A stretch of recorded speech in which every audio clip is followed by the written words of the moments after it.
Mi sembra di intravedere già, diciamo, nella seconda fase dell'applicazione dei piani un graduale miglioramento, per cui almeno, diciamo, alcune amministrazioni locali hanno, diciamo, progredito, diciamo, nell'adempimento. Quindi mentre nella prima fase i piani venivano percepiti prevalentemente come strumenti burocratici, regolativi e quindi ulteriori fonti di lavoro ad invarianza di costi e soprattutto, diciamo, ulteriori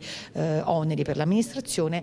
nel tempo e gradualmente questi piani potrebbero rappresentare invece uno strumento molto utile, diciamo, di efficientamento della pubblica amministrazione, di individuazione, diciamo, di eventi a rischio corruzione, anche di coinvolgimento, diciamo, dell'amministrazione nelle politiche di contrasto e quindi anche, insomma, di incremento del senso di appartenenza all'amministrazione stessa. Quindi diciamo che forse,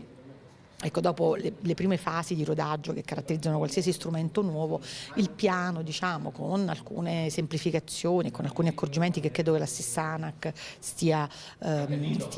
provvedendo a fare, possono essere uno strumento, diciamo, di prevenzione della corruzione. Credo che il tutto stia avvenendo ed avvenga attraverso, diciamo, una forma di cooperazione da linee guida dall'alto, iniziative, diciamo, delle singole amministrazioni dal basso. E a questo aggiungerei l'importanza di tavoli di questo tipo. Cioè, io credo molto che la formazione, la sollecitazione, diciamo, di dibattiti, discussioni e condivisioni di esperienze, diciamo, su questi temi sia importante per